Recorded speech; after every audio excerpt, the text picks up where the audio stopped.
So without further ado, I'd like to introduce Jeff Abrams, who is Associate Director at CTEP. He holds a number of other positions. He has been one of the leaders in personalized medicine, and I've asked him to talk about the MATCH trial and how we can complement the MATCH trial with some bucket trials of our own as we move forward. So Jeff, thanks for making the trip. Thank you, Lee, and thanks also to Chuck for inviting me here to speak with you all today. It's really a pleasure to do this. I don't have any conflicts, but I do want to say that the MATCH trial is going to, we hope, be announced at ASCO, and they have a press conference there, so they asked us to sort of embargo the information in terms of making it publicly known. So I would just ask you to respect that so that we meet the ASCO regulations on that. You know, this doesn't need any explanation to members of SWOG. The cooperative group system had 10 separate groups for many years, and this approach served the country quite well for a long time.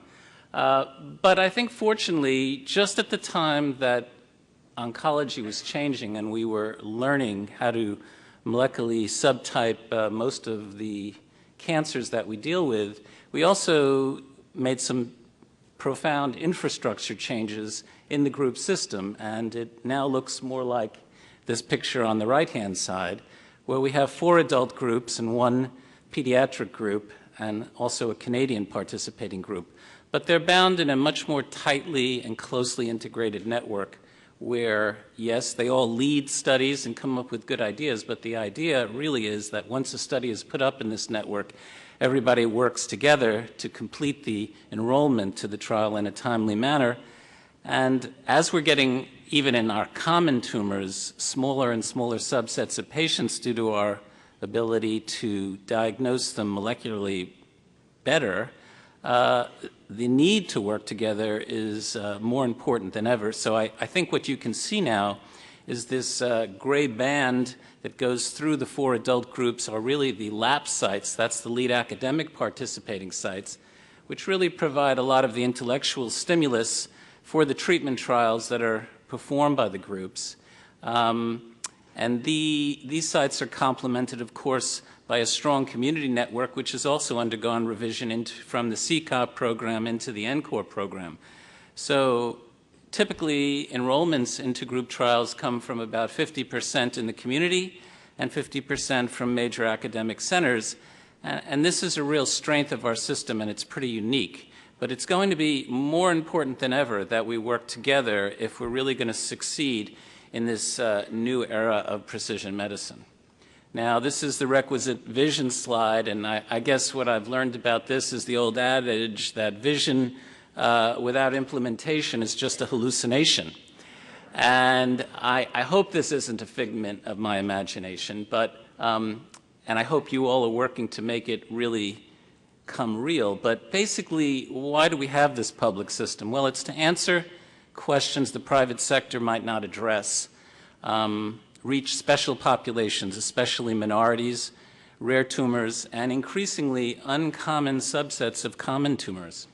And finally, again, to bring the benefits of all of this into the community practice where a lot of oncology in the United States is still performed. The integrated systems now really allow us to collaborate across trials, and you'll see examples today that a trial that's conducted in one group has participants from many groups trying to make it stronger science and strong scientific collaboration across the board. And that's how you get the best expertise.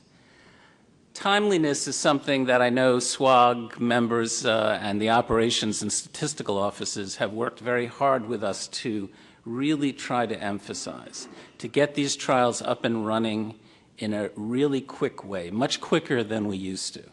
Not let them drag out for 3 years and let them become stale and the ideas become old. So we are all working very hard on this, and I think we've had some real success. And finally, efficiency. You know, we now have a central IRB for all our trials, and you'll see with these precision medicine trials, it becomes almost essential to have a single institutional review board for these studies. We have a single platform across the group, so CRAs working on one type of study in one group don't have to learn a whole new system when they switch to another group studies. And finally, the Cancer Trial Support Unit sort of binds it all together because physicians can go there for sort of one-stop shopping to get all the materials they need to put patients on trial.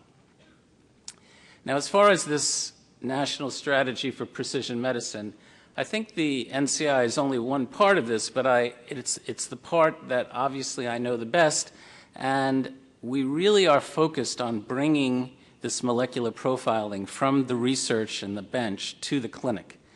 We want to select patients in our trials based on these alterations, and many SWOG trials are leading the way in doing this already. And we're not only talking about treatment, we also want to do this in prevention and screening. We want to test drugs and look for why the treatment fails. What is the mechanism of resistance? And can we define that molecularly? And finally, analyze tumor specimens at relapse, and as you were just hearing from Lee, develop preclinical models, whether those be PDX models or this new exciting NSG model for the immune therapies that will help us then go back to the clinic with better treatments. And what's really critical about the public system that I think it's important to emphasize is this data is made public. That isn't always the case with private funded trials, and this is a key part of why the NCI funds these trials, because the information should become broadly available to all researchers. Now, the first wave of precision medicine trials that the NCI has been behind includes, importantly, LungMap, which is led by SWOG, ALK-MP, which is led by the Alliance and ECOG Akron, and a new initiative which is not a study, a clinical trial, but really a study of exceptional responders, which is open in the NCTN and beyond, and I'll mention briefly in my talk today. In development is NCI Match and an ALK master protocol in lung cancer, and finally pediatric match. And you'll see that in order to perform these trials, it really does take a network approach. So for this Exceptional Responders Initiative, for those of you not familiar with this, it's the idea of looking at the phenotype, looking at the response of patients. And in a lot of our trials, we always had one or two patients, even in a negative trial, who seemed to respond better than most. And what is it that should explain why those patients have a response when the majority do not? And these drugs were usually classified as inactive and forgotten about in former times. But now we're trying to learn from those patients. And this example is cited often. There's been others published in the literature. But this example from Dave Solid and his colleagues at Memorial showed a 73-year-old with metastatic bladder cancer. And after getting an mTOR inhibitor, everolimus, this patient had a complete response lasting over 2 years. The majority of the 50 patients in this trial did not respond to this drug. Basically, there were 2 who had resist responses. So the drug would have been forgotten about. But what they did is they sequenced the patient, and that's the patient on the far right who had the complete response, and they found that, that this patient had a TSC1 mutation. Also had an NF2 mutation, interestingly, and the only one to have an NF2 mutation in addition to the TSC1. There were a couple of other patients who also had mutation who had minor responses, but you can see the patients in the green who were wild type for this TSC1 gene did not respond at all. And the issue becomes TSC1 is in that mTOR pathway. There is a biologic explanation of why a drug like everolimus might work. And therefore, it could lead to basket-type trials, and we're actually going to launch one at NCI that could look for this specific molecular subtype, because that may be the type of patients who really need this agent, whereas other types of bladder cancer would not respond. So we've opened up a study where we are soliciting exceptional responses across the group system, cancer centers, pharma, where we will do the molecular profiling on patients in whom investigators feel they've seen an exceptional response. And sites will be reimbursed for the effort of doing this. I will say that at AACR we presented some early results, and it's fascinating to see that in the beginning of this, most of the patients are not coming from clinical trials. They're actually coming from practice. And about a third of them are on targeted therapies, but many of them are on regular chemotherapy. And all of us know that for many years you've seen the occasional patient who goes out many years on a chemo regimen, where the majority do not. So we're also trying to figure that out as well. And I encourage you all to look for exceptional responders in your practice or on your trials and consider participating in this effort. Now, the MATCH trial, which you've probably all heard a lot about, is my idea of a basket full type of trial. There's a lot of molecular mutations that we're going to be looking at in this single trial. And it's a joint effort between ECOG, Akron, and the NCI. And it's a signal-finding trial. It's not a definitive registration-type trial. It really is trying to provide leads that then we can build on.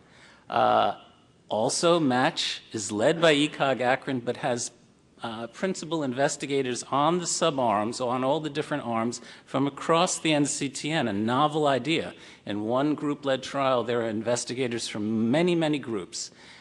It's based on levels of evidence. It isn't a tumor board approach. There's an actual algorithm that I'll discuss that how the patient gets the therapy that they're selected for.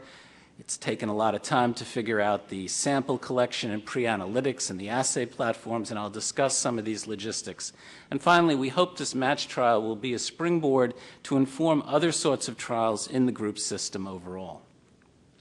It's been a really amazing team approach over 2 years to get this trial up and running. There's been an agent and gene selection committee that vets the genes and their biomarkers, an informatics committee that has put together the match box, we're calling it, that actually holds the algorithm for what patient gets what drug based on which biomarker is found. An imaging committee, because we have to assess response across many tumors, a specimen and assay committee, public relations, because there's been a lot of information needed to go out to patients and patient advocates based on this new gene testing that we're going to be doing nationwide, and finally site education. And these are the people who have really spent the last 2 years trying to put this together, and I want to just recognize them here because they've spent hundreds of hours and lots of times on teleconferences trying to work this out, and it's been a shared effort between ECOG Akron and the NCI. MATCH defines eligibility with molecular means. You identify mutations, amplifications, or translocations in the tumor sample. You then assign the patient to the relevant agent, and you need to sequence large numbers of tumors in order to find enough patients who have the appropriate mutations, and we'll talk about that in a moment. And finally, there's a research part of this. We will do tumor biopsies at progression to begin to understand resistance mechanisms, so there will be a research whole exome and RNA-seq part to this that will be done for research purposes. The schema is actually simple and straightforward. Basically, you get your genetic sequencing done. There is one IHC assay for P10 in here in addition to the NGS platform. If you have an actionable mutation, as defined in the study, you get the drug. You are followed until you progress. Or if you respond, you're followed then on after your response until progression. And people who have a progression are liable to get a second chance. In other words, they can undergo a second therapy on this study. Depending on how long they've been on treatment and whether they've responded, they may have to be rebiopsied in order to go back on the study. And I'll point out to you, this was NCI will be paying for these biopsies right before you put the patient on study. These are not tissues that were collected at the time of their initial diagnosis. This is really going to be after patients could have 1, 2, 3, or 4 treatments. You then get the biopsy right before going on their study agent. The primary endpoint is response. We're really looking for biological activity here. And it's a 5 versus 25% response rate is the design. 31 evaluable patients with 10% ineligibility rate. We'll have 35 patients per arm. And basically, 5 out of 31 patients would be viewed as positive, or about a 16% response rate. There'll be secondary endpoints for toxicity, progression-free survival, and we'll be looking for additional biomarkers. Now, how do we pick the drugs on this trial? Well, drugs can get into this trial if they have level 1 evidence. In other words, if they are approved by the FDA for any indication, if the agent met a clinical endpoint, is level 2, and even level 3 agents. Some of the agents in this trial have demonstrated evidence of clinical activity with some evidence of a predictive or selection analyte. Most of the agents are level 1 and 2, but about a third of the agents on the trial only have level 3 evidence. In terms of the actionable mutations, I know this slide is hard to see, but what I want to point out here is that these are mutations, if you look at the most frequent ones, PIK3 and PTEN, they only range from the 10 to 18%. So the most frequent ones are pretty uncommon.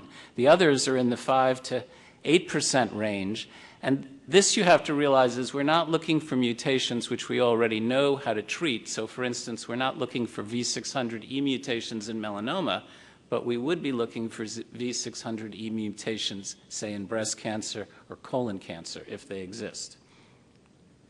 The current arms of the trial, I'm just going to go through the drugs here. You can, I won't belabor this. We do have a combination, dabrafenib and trametinib, because that has level 1 evidence for this particular mutation. And we're not against combinations, but you do need to have doses and safety data before you can get into this trial. So that's why we don't have many combinations yet, but we hope in the future we will. Here's some of the other drugs, through afatinib, a TDM1 for HER2 amplification, sunitinib for KIT, FGFR inhibitors, and AKT inhibitors, smoothen inhibitors, PI3 kinase beta for PTEN loss. So there's a lot of drugs in this trial, and a lot of companies have worked with us on this trial to put their drugs into it and be partners. In terms of selecting the target, there's again 3 levels of evidence. Either your gene has to be credentialed because it's used to select an approved drug, or it's used in a clinical trial, level 2 evidence, for eligibility criteria. Or finally, the lowest level of evidence, which is the preclinical inferential data that models with the variant gene respond, without the variant do not. Or gain of function or loss of function mutations would also be counted in that group. And so the assay that's used for this trial actually has 4 components. You can either have point mutations or insertion deletions. You can have copy number variations. You can have fusions or translocations. And finally, the IHC assay. And then the algorithm works through each of those and selects the actionable mutation of interest, the AMOI, as we call it. The level of evidence for target selection goes that 1 and 2 level of evidence always trumps 3. And if there's more than one level, 1 and 2 evidence, you assign patients to the arm with the fewest patients. Now, for the single nucleotide variations, the indels, et cetera, you might have several of them in a given patient. Here, level 1 and 2 trumps 3, and if there's more than one level 1 and 2, you look for the variant allele frequency. If it's greater than 15%, you choose the greater, the one with the greatest difference. If it is less than 15% difference in that frequency, you choose the arm with the fewest patients. Finally, when you get through all of that, to pick the winner, if you have several of these types of mutations in a given patient, again, level 1 and 2 evidence trumps 3, and if greater than and more than one level 1 and 2 evidence, you would again select the arm with the fewest patients. And all these rules have been rigorously validated in this software called Matchbox. The assay components: 5 core needle biopsies. You ship to MD Anderson, which is the core resource for this trial, and they would perform the pre-analytics and purify the nucleic acids. Then, one thing we're very proud of, there's 4 academic laboratories, one at the NCI, MD Anderson, Mass General, and Yale, that will all perform the same assay using the same ion turret NGS platform. And they've validated this and have sent that information to the FDA. And we're actually awaiting their approval as we speak. This then goes into the rules engine, and the treatment option is selected and sent to the clinical site. So this has been quite a work to get a single IND for this master protocol, but we've worked closely with the FDA, and we now expect to be able to do this with about 11 drugs at the start and maybe up to 20 drugs in a few months. The central IRB is a critical component here because drugs will come in and out of this study, and therefore you could realize that if we were doing this in IRBs across the nation, there would be we'd be out of sync all the time, and that would be unacceptable for a national study. So the central IRB will be mandatory in this study. Fresh biopsies, as I mentioned, are critical and they'll be paid for. All these labs are CLIA labs, and the report will go back to the patient, so they will get a report of all the genes that have been tested on this ion torrent assay. It'll be open at 2,400 NCTN sites. The germline mutation issue is always raised. What do you do about that? Well, there's about 25 genes in this ion torrent platform that could be germline genes, and we will tell patients and their physicians about that possibility, and we will tell them that, you need to go back and do a family history and decide whether there's a high likelihood of this being a germline mutation. And if that is the case, then you would have to get normal tissue and repeat the sequencing test. Some germline mutations, for instance, this TSC1 that I told you about, if a patient had that, you'd know it because tuberous sclerosis is a serious illness, and there wouldn't be any doubt about the patient having it. But some germline mutations are more nuanced, and therefore there'll have to be more thought given to this. It's a difficult problem, but we are doing somatic mutation detection. We are not looking for germline here. So this is a secondary finding that we have to deal with, of course, but it's not the purpose of the research. Finally, we did approve this protocol at CTEP. We hope that actually now we will have central IRB approval. It just went to them and was reviewed, so now we're waiting to hear from the FDA. We hope by the time of ASCO we will send the protocol out in a sort of a pre-activation status to all the sites to begin working on it and understanding it. It's over several hundred pages when you put all the sub-protocols together. And then we can begin to think of amendments to this trial because many people have already talked to us about amendments. And so one thing that we could do is if a particular arm has 31 patients treated, but let's say, for instance, the colon cancer researchers felt that a particular mutation drug biomarker pair was important in colon cancer, and of those 31 patients, we didn't have many colon cancer patients, then we could amend the protocol to open it up just to colon cancer and accrue more patients. In addition, other researchers have talked about, well, wouldn't it be interesting to do some PDX models or other models in this study, and we could also open up sub-studies to do that in particular cases. I'm going to skip this in the interest of time and just finish with this slide, which is a new study in advanced lung carcinoma, which is looking at ALK inhibitors, which all of you know are quite effective in advanced disease.